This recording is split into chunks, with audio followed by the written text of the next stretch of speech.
Lil Brunson back at you with the back at you, and I am the best reporting on the Eagles. Man, I tell you, man, a couple people, like, y'all won't let it go. When I said I believe Jordan Howard is a top 5 running back, it kind of set the stage on fire, man, with those comments. I believe he don't get a lot of respect. Is he top 5? Could he not be top 5? That's debatable. I believe he don't get a lot of respect. But when you saying players like Alvin Kamara, who's never had a 1,000-yard rushing season, when you saying players like David Johnson, who's only had 1,000-yard rushing season, y'all be too quick to crown these dudes something that they really not, man. Too quick. You know what I'm saying? Jordan Howard has rushed for 1,000 yards in back-to-back seasons in his short career. He's done it. Y'all too quick to crown these dudes, man. Y'all got to cut that out. Y'all talking about, well, Kamara don't got 1,000 rushing yards, but he catch 70 to 80 passes a year. That's very true. But Zeke do that, and he still got the rushing yards. You know what I mean? Which is why I say Zeke better. Ty Gurley do that, and he still got the rushing yards. You know what I'm saying?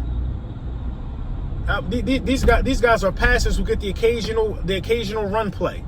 These dudes don't have no heavy utilization like Jordan Howard do. You know what I mean?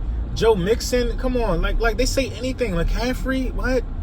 McCaffrey actually is very debatable because McCaffrey got a 1,000-yard rushing season under his belt, and McCaffrey also, you know, does a lot on the catching end. This is my thing with Jordan Howard. I'm gonna leave it at this. I think that Jordan Howard is very underrated in terms of catching the ball because of where he played. You know what I'm saying? He's very underrated in those terms. Now, Alvin Kamara is going to have to be like the number 1 guy for sure over there. Let's see if he could do that. Because Mark Ingram did a lot of heavy lifting for them.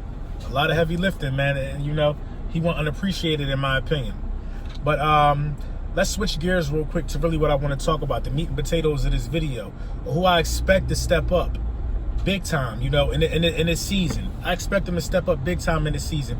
And, you know, we talk about Dallas Goedert all the time. We talk about the Rasul Douglases of the world all the time. But I really think it really comes down to offensive play calling.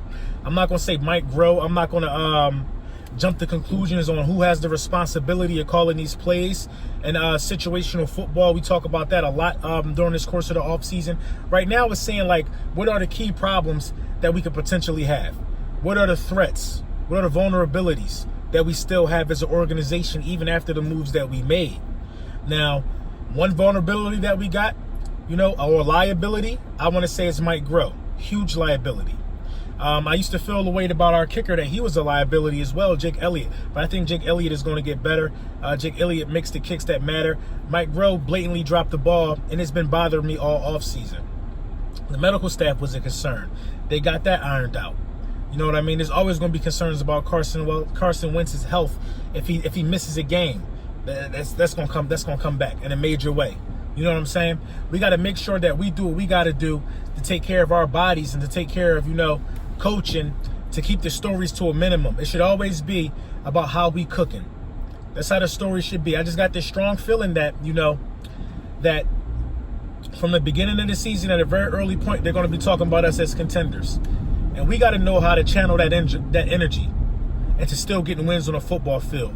Because week 1, we are going to dismantle the Washington Redskins. So from that point on, they're going to be talking about us with respect. The respect that they should have talked about us, you know, during the course of this offseason. But they choose to give respect, you know, they choose to give respect how they give respect. That's never been a problem of mine. But I think that around week 6, week 7, they're going to be saying that we the real deal. And they're going to be saying we looking to book a ticket to Super Bowl 54. That's the bottom line, and that's how I feel about this season, period. I don't think there's nobody on paper better than us.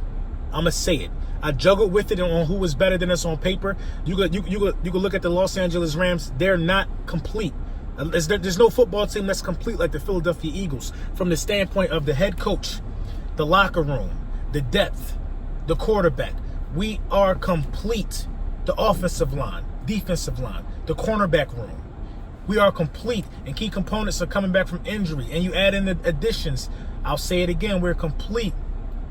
The Patriots roster isn't better than ours. It's not. Pittsburgh Steelers roster isn't better than ours. It's not. The Saints roster isn't better than ours.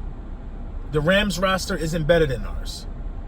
You know what I'm saying? They talk about these teams as if they're complete, but I see more complete rosters than that. I see the Falcons got a more complete roster than a lot of these guys. We got a complete roster, man. And I think we're going to start inflicting pain early, man. I think we come out of the gate 6-0. I think we come out of the gate 6-0, man.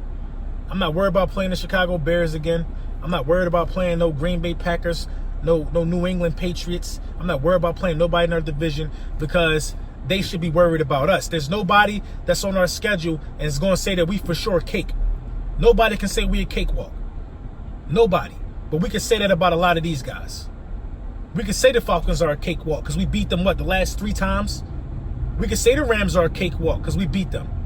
You know what I'm saying? We don't play the Saints. The Saints will probably have a legitimate case of calling us a cakewalk. But at the end of the day, there's nobody that the Philadelphia Eagles play who's going to look at that and say, we're going to win that game. Everybody that play us is looking at that as a possible loss for their organization. You got to put the proper respect on a roster like this, man. And a Super Bowl winning coach. And we're going to leave it at that.